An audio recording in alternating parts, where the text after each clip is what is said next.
शैतान बहू। शैतानी ऐसी चीज है जो एक बार घुस जाए तो निकलती बड़ी मुश्किल से है। रीमा जी की बहू बिन्नी बहुत शांत मिजाज की थी, ना किसी से ज्यादा बात करती और ना ही किसी से ज्यादा मिलती जुलती। वैसे बहू अच्छी है, ज्यादा लपड़ तपड़ में नहीं रहती, कम बोलती है, कम सुनती है। नहीं तो पड़ोसन की बहू सारा दिन घर के बाहर लोगों का जमावड़ा लेकर खड़ी होती है। लेकिन रीमा को क्या पता था, जो शांत है वही असली तूफान का कारण बनने वाला है। माँ, मेरा शेविंग ब्लेड नहीं दिख रहा है, न जाने कहाँ चला गया। तभी ससुर की जोर से चिल्लाने की आवाज आती है। अरे भैया, अरे ये ब्लेड यहाँ किसने रखा? ये क्या, ब्लेड और वो भी ससुर जी की कुर्सी पर? लेकिन ये ब्लेड तो सन्नी के कमरे में होता है ना, वहां से कौन यहाँ रख देगा?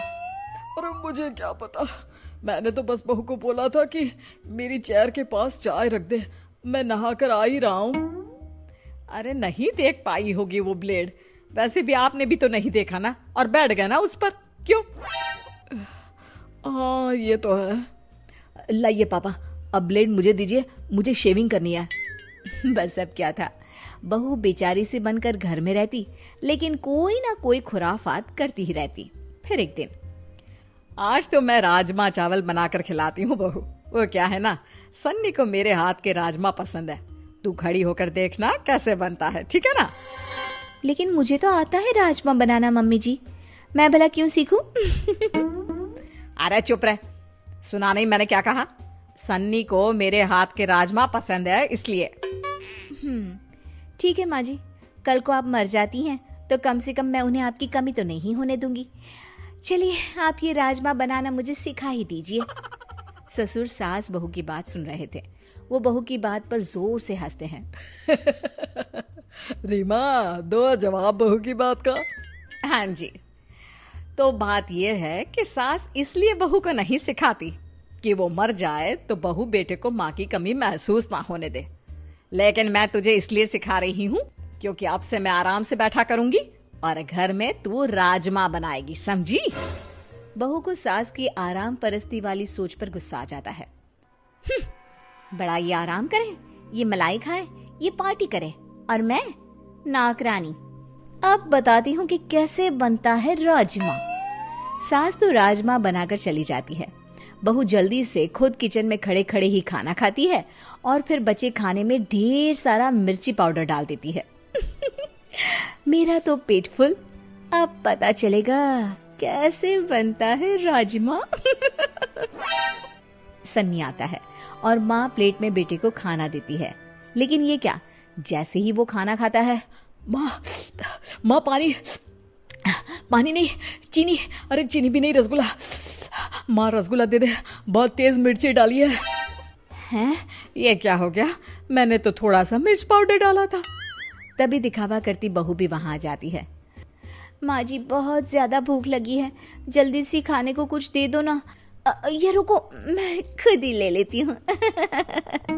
हाँ तो खुद ही ले लेना, इसमें करने की क्या जरूरत है? वो माँ जी इसलिए क्योंकि वो क्या है ना, आप ही ने तो कहा था कि मैं आपसे बिल्कुल ऐसे ही राजमा बनाना सीख लूं, तो जब तक खाऊंगी नहीं पता कैसे चलेगा कि कैसे बनाना है, कैसे बने हैं, क्या? अरे नहीं नहीं, तुम रहने ही दो, तुम मत खाना, बहुत सारा मिर्च है इसमें, और प्लीज ऐसे राजमा तो बिल्कुल मत बनाना। सास को बहुत गुस्सा आता है कि बेटा ऐसा कैसे बोल रहा है, भाई कल तक तो ऐसे ही राजमे को उंगली चाट चाट कर खाया करता था, लेकिन फिर भी ये सवाल रह गया कि मिर्च आई कहाँ से? बहू, मैंने तो राजमे में मिर्च बहुत कम डाली थी, फिर कहाँ से मिर्ची आई? क्या है माँ, उस पर शक क्यों कर रही हो? अरे वो क्यों करेगी? और माना कि जलन के मारे वो ऐसा कर भी दे तो वो क्या खुद खाने की जिद करती? क्या माँ, उम्र हो रही है तुम्हारी। माँ भी समझ जाती है कि उसकी उम्र तो हो रही है, लेकिन मिर्च इतनी ज्यादा। खैर, बहू की शैतानियां तो बढ़ती ही जाती है। वो ना कुछ देखती ना कुछ सोचती, बस कुछ न कुछ शैतानियां करती रहती। फिर एक दिन हम लोग ना थोड़ा घूमने जा रहे हैं। अरे थोड़ा क्यों जा रहे हैं, अब जाना ही है तो पूरे जाइए ना।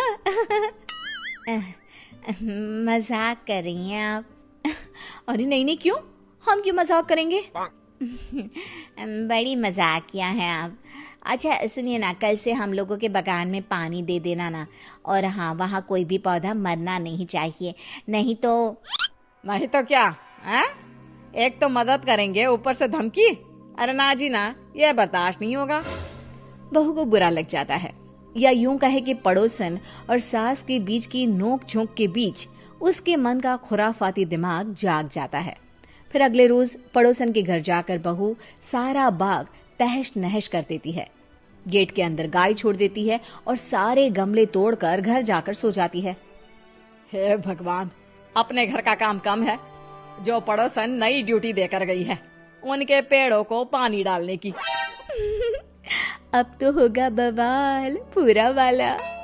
सास पानी की बाल्टी लेकर जैसे ही पड़ोसी के घर जाती है, पर ये क्या, सारा का सारा बगीचा तो अब है सही वक्त पड़ोसन को फोन कर देती हूँ कि भाई सासू माँ लेकर तो गई थी बाल्टी में पानी, लेकिन लग रहा है आपका सारा बाग बर्बाद करके आई है।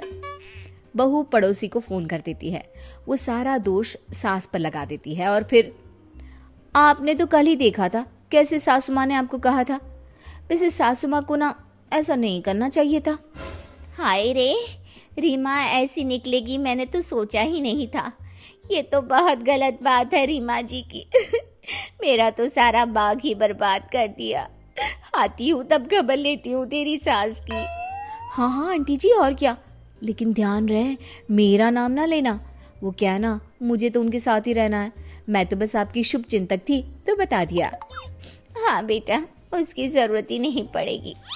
लेकिन ये क्या, 2 दिन बाद पड़ोसन जब रमा के घर में आती है तो पूरे गुस्से से लाल होती है।